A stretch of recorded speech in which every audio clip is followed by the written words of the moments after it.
Hello and welcome to the CX Files podcast. I'm your host, Mark Hillary. Phil Jones is the Senior Vice President for Strategic Business Development at Teleperformance UK and South Africa. Phil recently gave me an advanced copy of a new white paper that Teleperformance UK has produced. Broadly, it covers what analysts are calling the new normal, and importantly, it covers how the entire CX industry might emerge from the COVID-19 crisis. Phil explores how companies like Teleperformance may be far more important as innovation partners in future, how consumer behavior may change CX design, and whether we're going to see all those home-based agents back in the contact center soon. I picked some of these key themes from the paper and called Phil to ask him about the new normal for the podcast. Okay, Phil, thanks for being on the podcast. I wanted to ask you something then about the process of managing the crisis meant that a lot of people have moved to work at home.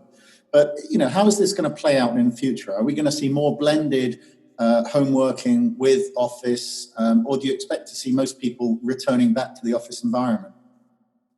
Hi, Mark. Thank you for inviting me to the podcast.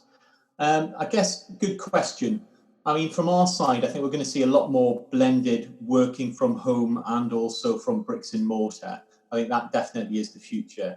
I think the key thing I think organisations have really started to grasp since the crisis is that work at home works. It's safe, it's secure, it gives them more flexibility. And ironically, we've seen an increase in productivity in some businesses because of that, and also ability to sort of match working patterns and talent to flexible working environments. So I think there's been big benefits of it, and I really see it as a cornerstone or a key part of sort of our businesses moving forward, to be honest. Okay, that's interesting. Yeah. And I mean, one part of this whole process that people have been talking about a lot is trying to deflect calls, to try and reduce volume. And self-service is a big part of that. And I think that people have been talking about this for the last couple of years because of all the smart speakers that have been going out there. People are asking Google questions or asking Alexa before they ever call a customer service helpline. I mean, is self-service an area that people are going to take more seriously now? Yeah, it's a great question. I think the whole, if we look probably more systemically at an enterprise level in organizations, I think there's always been capability for most organizations around self-serve, about using chatbots, around using automation, AI, the guard bots like Alexa, the Apple devices, the Google devices, etc. I think what we've seen due to, I guess, some organizations haven't been able to be as agile as they wanted in terms of their operating capacity, whether that bricks and mortar or whatever, is really a push to those self-service channels. It's really been a kind of a leapfrogging evolution for a lot of companies in relation to leveraging from those type of technologies. I mean, they've been around for a long time. People have been talking about them for a long time. But in reality, they're now part of a user experience, a customer experience, and people have really started to test and learn and roll out at pace now, self-serve more than ever before, to be honest. And I think that's only a good thing because customers want ease, they want effort, and I think that's part of a more systemic sort of user experience, customer experience strategy that's been crying out to be matured and accelerated, if that makes sense. Yeah, sure. I mean, people are just taking the FAQs a lot more seriously. Agreed. Mm-hmm. Okay. One of the jargon that's come out of all the industry analysts during this crisis is resilience, business resilience.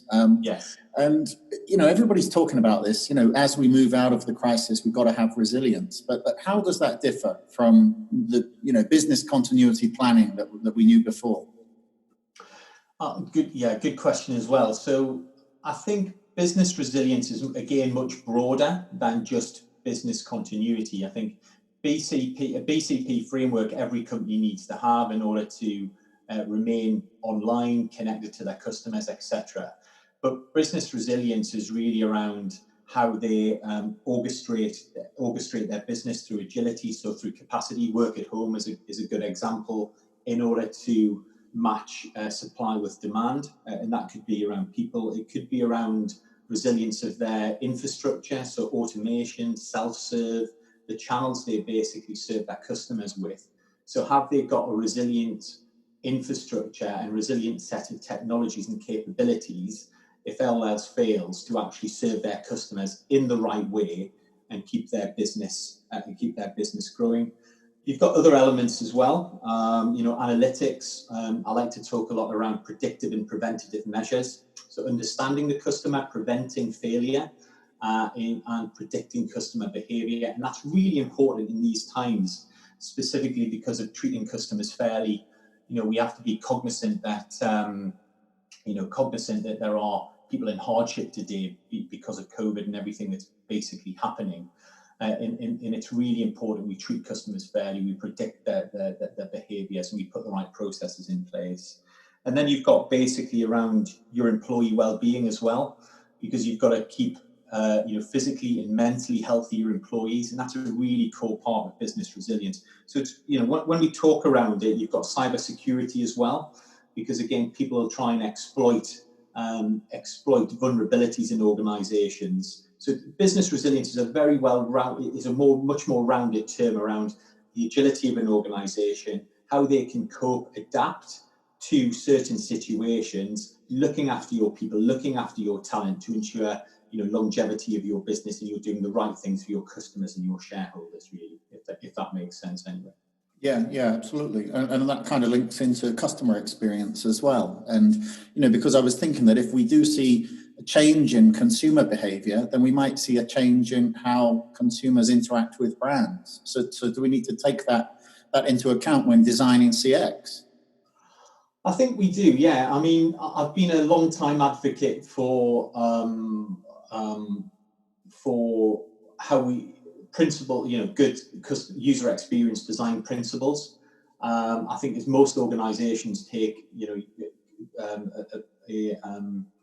quite a principled look at, a structured look at how they basically operate their user experience. In terms of customer experience, I think for me, there's a number of really, really key points. The agility point, I think companies need to look at how they are agile enough to cope with changes in market and customer demand, agility.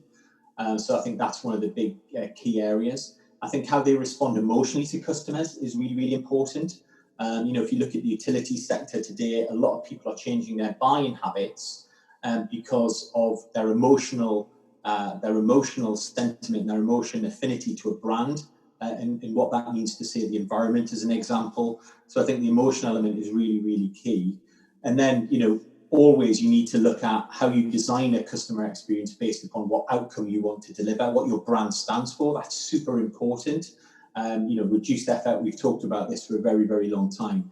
So for me, it's really around how to create great emotional connections with customers, what outcome you fundamentally want to achieve, the agility of your organization to respond to market changes and customer demand.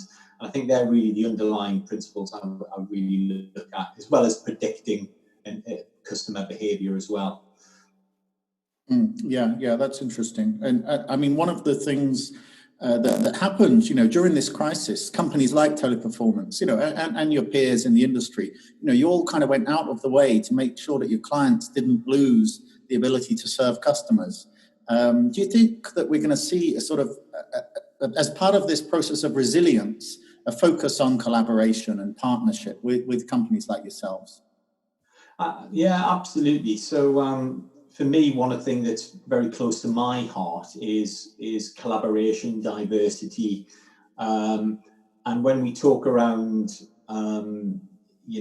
improving customer experience, I think companies need to have a look at it again systemically across their estate around who they're working with, innovation partners, in a very collaborative and agile manner, because I think that'll help them keep ahead of the competition. Collaboration is very important. I think innovation comes from having a diverse set of minds together to really talk around problems, throw ideas around, look at it from different angles. And I think that's really, really key. You've got, the whole, I would call, ecosystem play, where as I said, you've got your innovation partners, you've got your customer experience design, and then you've got your operations as well, all working together basically to achieve an outcome, and constantly innovating. I think that's really, really important to have those sort of broad systemic parts of the organisation and partners working together in a very collaborative ecosystem, if that makes sense. Yeah, and I mean that leads me through to the final point. All of the analysts, the industry analysts, are talking about the new normal. This is more jargon that's emerged from the crisis. But as we're sort of looking towards the second half of this year and even into 2021, what do you see as the new normal for this industry? Yeah, I mean, you're right. I think there is quite a bit of jargon. I struggle a little bit with with the phrase "the new normal," because I always think, what is normal? Normal is different to every organisation, every individual, really. I think people will, moving forward, I think people have seen the benefit of, I think, frugal innovation, in that sort of collaboration ecosystem environment, working with smaller innovation partners to basically drive, innovation, a better outcome, speed of change, all of that good stuff. I think resilience, people have really realised that resilience is much more than BCP. It's around your people. It's around your agility to basically cope with demand and changes in a quick manner.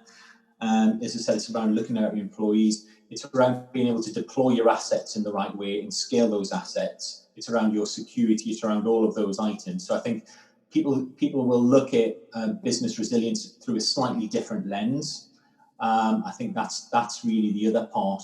And then basically, it's also, I think the crisis will open the door for people to really look at their customer experience, their user experience, and really help them reimagine what's possible, given the level of innovation, the leapfrog innovation that's basically happened for some customers.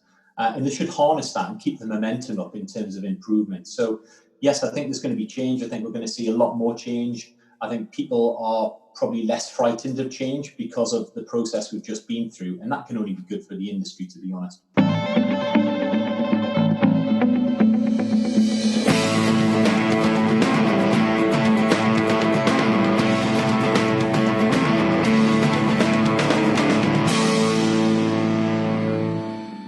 Thanks for listening to the CX Files podcast. Please take a moment to review the podcast because this helps other listeners to find it.